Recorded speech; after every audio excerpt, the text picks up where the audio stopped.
بسم اللہ الرحمن الرحیم۔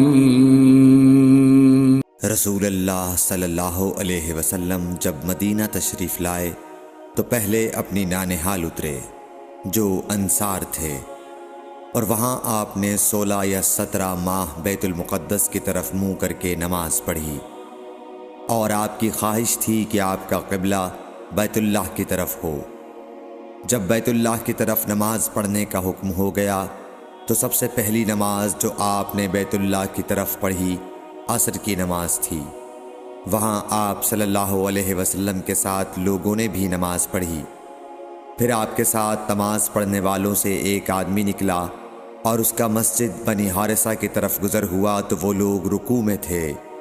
وہ بولا کہ میں اللہ کی گواہی دیتا ہوں کہ میں نے رسول اللہ صلی اللہ علیہ وسلم کے ساتھ مکے کی طرف منہ کر کے نماز پڑھی ہے۔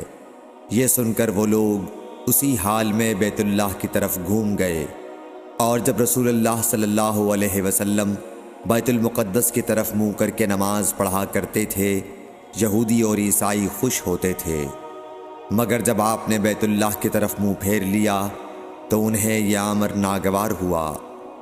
زہیر ایک راوی کہتے ہیں کہ ہم سے ابو اسحاق نے برا سے یہ حدیث بھی نقل کی ہے کہ قبلہ کی تبدیلی سے پہلے کچھ مسلمان انتقال کر چکے تھے، تو ہمیں یہ معلوم نہ ہو سکا کہ ان کی نمازوں کے بارے میں کیا کہیں۔